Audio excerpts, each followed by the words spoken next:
और इस घर के बारे में एक कहावत है, जो भी इस घर के अंदर जाता है वो वापस बाहर नहीं निकल पाता, जिसे कहा जाता था भूतिया घर, ये डुप्लेक्स घर। दोस्तों, अगर आपसे मैं कहूं कि ये कहानी मैंने खुद देखी है, मैंने खुद सुनी है, तो क्या आप इस बात पे यकीन करेंगे? इस कहानी को जब मैंने देखा अपनी आंखों से, मैं देख करके हैरान रह गया।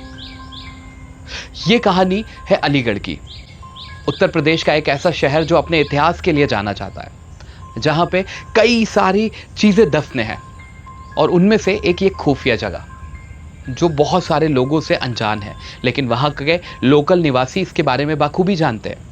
ये राम विहार का एक ऐसा एरिया था जहां एक घर था जिसे कहा जाता था भूतिया घर, ये डुप्लेक्स घर, जिसकी दीवारें देख के ही एक डर का माहौल बन जाए, जिसमें काफी सारे दरारें पड़ी हैं, मकान बारिश में बार बार भीग भीग के एक खंडर सा बन चुका, मकान देखने में एक अजीब सा डरावना है, जिसकी खिड़कियां टूटी फूटी है।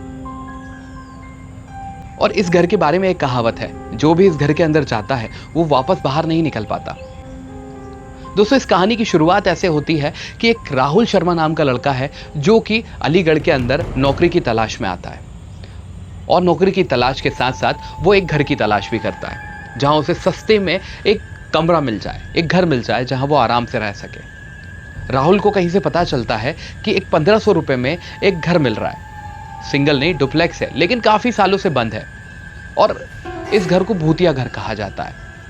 राहुल उस घर की तलाश में निकल पड़ता है, उसे उस घर का मकान मालिक भी मिल जाता है, और मकान मालिक उसे आगाह कर देता है कि इस घर के बारे में एक कहानी है, जो भी इस घर के अंदर जाता है वो वापस नहीं आ पाता। राहुल पढ़ा लिखा नौजवान लड़का है, ये इस बात पे यकीन नहीं करता। ये कहता है ऐसी भूतिया कहानी हमने बहुत सुनी है, हमारे गांव में बहुत कही जाती है भाई, लेकिन हम कई बार उस जगह से निकल चुके हैं जहां पे लोगों ने कहानियां सुनाई है। ये उस बात को नहीं मानता, और मकान मालिक को 1500 रुपए दे देता है कि ये घर तो मुझे चाहिए। और क्यों? क्योंकि राहुल को एक ऐसे ही तो घर की तलाश थी जहां कम से कम में उसका रहना हो जाए, क्योंकि अभी तक इसे नौकरी यहां मिली नहीं थी। ये सोच रहा था कि कम से कम में मेरा गुजारा हो जाए, मैं नौकरी कर सकूं और मेरे पास जितना पैसा है उसको बचा सकूं, और जब तक मुझे नौकरी नहीं मिलती इसी पैसे में मुझे काम चलाना है। तो उसका पहला पड़ाव पार हो चुका था, जो था एक घर जो उसे मिल गया था। लेकिन दोस्तों, सबसे बड़ा रहस्य यहाँ पे ये है कि वो मकान मालिक कौन था जिसने राहुल को 1500 रुपए में वो घर दिया। कौन था जिसने राहुल को उस घर का पता दिया? क्योंकि उस इलाके का हर एक व्यक्ति जानता है वो भूतिया घर है, और कोई भी चाह करके किसी भी व्यक्ति को किसी गलत जगह का रास्ता नहीं बताएगा। कोई नहीं चाहेगा कि कोई इंसान को किसी भी तरह का नुकसान हो। पर वो व्यक्ति कौन था? कौन था वो मकान मालिक? ये रहस्य बना हुआ है। और जब भी आप भी कोई भी किसी भी जगह कुछ भी चीज खरीदते हो, कोई भी घर में जाते हो, तो आस पड़ोस में जरूर पूछा करिए, उस एरिया के बारे में जरूर जाना करिए। एक आबादी वाला ये इलाका जहां पे एक खंडर घर जिसमें कोई रहना नहीं पसंद करता, एक नौजवान लड़का वहां चला जाता है। पहला दिन जब राहुल उस घर के अंदर जाता है, जाकर के देखता है कि घर की थोड़ी सी हालत खराब है, थोड़ी झाड़ू वाड़ू लगा लुगू करके उसे सही कर लेता है। उस घर के अंदर सारी चीजें पर्याप्त है, सब कुछ है, सोफा है, बेड है, ये सारी चीजें हैं। अब राहुल को एक ख्याल आता है कि यार लोग कह रहे थे भूतिया घर है, मतलब मकान मालिक कह रहा था ये भूतिया घर है, लेकिन इसके अंदर तो सारी चीजें कितने अच्छे से व्यवस्थित है यार। यहाँ तो ऐसा लग रहा है कि कुछ ही टाइम पहले कोई रह करके आकर के चला गया। ये कहता है छोड़ो इन बातों को, जल्दी जल्दी घर को और साफ करता है, झाड़ू वाड़ू लगाता है, अपने खाने पीने के सामान की व्यवस्था करता है। ऐसे करते करते शाम हो जाती है और ये आराम करने लगता है। पहली रात बहुत ही अच्छे से गुजरती है।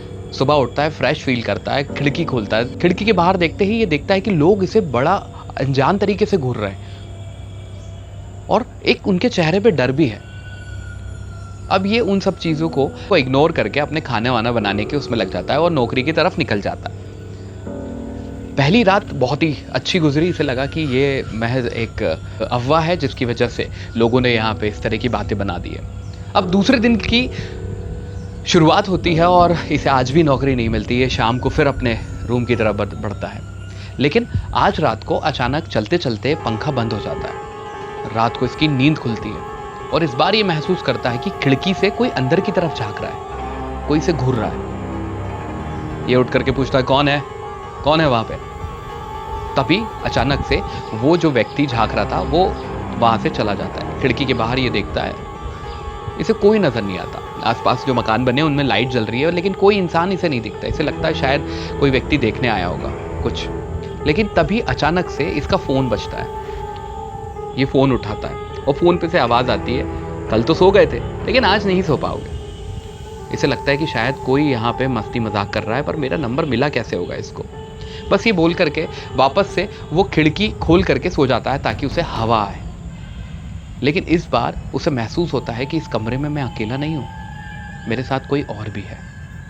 और वो जैसे ही आंखें खोलता है उसे उस कमरे में किसी की मौजूदगी का एहसास होता है, क्योंकि पूरा कमरा अंधेरे से भरा हुआ है। और जैसे ही ये वहां घूम करके देखता है, इससे दिखता है कि एक लड़का और एक लड़की वहां खड़े हुए हैं। ये एकदम से घबराता है और पूछता है, कौन हो तुम?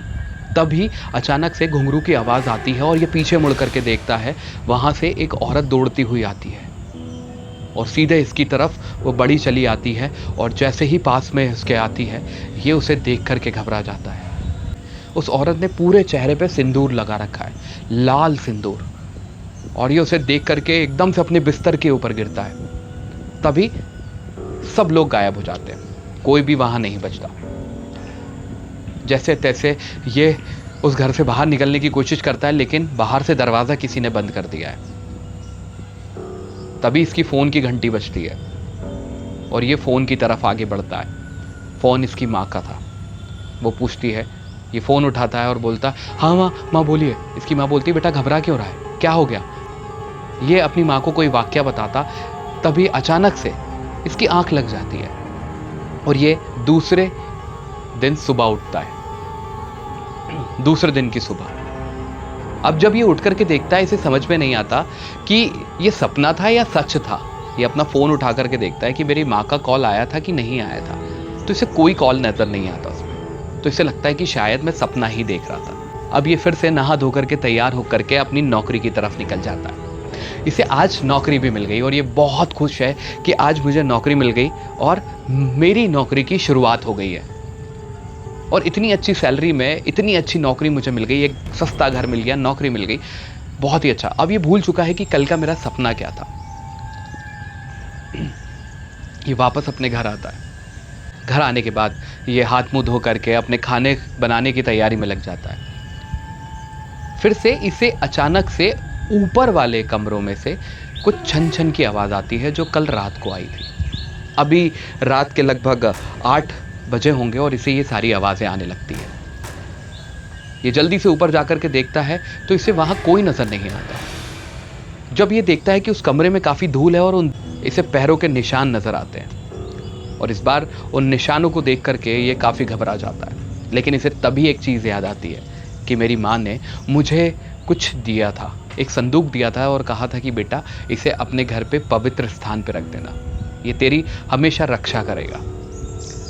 ये जल्दी से नीचे उतरता है और जाकर के वो छोटा सा संदूक खोलता है जिसमें भोलेनाथ की शिवलिंग बनी हुई है। उस शिवलिंग को देख करके ये समझ आता है कि मेरी माँ ने मुझे इसी दिन के लिए ये दिया था। ये जाकर के उन्हें विराजमान कराता है, इनका श्रृंगार कराता है और उसी संदूक में से अगरबत्ती भी मिलती है, दिया मिलता है। तो ये तेल के साथ दिया लगा करके भगवान भोलेनाथ का आशीर्वाद मांगता है कि भगवान ये मेरे घर में क्या हो रहा है, मुझे ये इस घर में ऐसी क्या अजीब सी चीजें महसूस हो रही है। ये सब प्रार्थना वो करता है और सो जाता है। अब तीसरे दिन जब ये सुबह उठता है दोस्तों, इसकी नजर वापस से उसी स्थान पे जाती है जहां पे इसने भोलेनाथ को विराजमान करवाया था। लेकिन वहां भोलेनाथ नहीं थे, वो स्थान एकदम खाली था। ये जल्दी से अपना फोन उठाता है और फोन उठा करके चेक करता है अपनी माँ का कॉल, तो इससे रात 1 बजे अपनी माँ का कॉल नजर आता है। दोस्तों, ये जो बीच का एक दिन था, ये कहाँ गया? जहां शिव जी को इसने विराजमान करवाया, जहां पे इसे वो महज एक सपना लग रहा था। ये सारी की सारी चीजें उसके सपने में हुई थी और जो वो एक दिन पहले उसके साथ घटा था वो बिल्कुल सही था। और दोस्तों, इसी तरह से राहुल के साथ वो चीज हर दिन होती रहती, वो चीज उसके साथ घुलती मिलती रहती। लेकिन हकीकत यह है कि राहुल पहले दिन के बाद उस घर से बाहर निकला ही नहीं था। राहुल को उस घर से निकलने का मौका ही नहीं मिला। इस बात का तब खुलासा हुआ कि इस तरह की गतिविधियां इस घर के अंदर हो जाती है और जो व्यक्ति इस घर में चला जाता है उसे पता ही नहीं चलता कि मैं वास्तविक दूसरी दुनिया में आ गया हूं या मैं उसी दुनिया में अभी भटक रहा हूं। इसका खुलासा तब हुआ जब एक तांत्रिक ने वहां जाकर के उस जगह रुक करके इन सब चीजों के बारे में जाना। तब उसे पता चला कि यहां आने वाले लोगों के साथ क्या होता है और यही बात उन्होंने सबको बताई। तो दोस्तों, जब भी कहीं पे आप जाएं और मकान किराए से लें तो ज़रूर उसके बारे में आसपास के लोगों से पूछ लें। नहीं तो राहुल शर्मा की तरह शायद आपकी ज़िंदगी में भी ऐसा कुछ हो सकता है।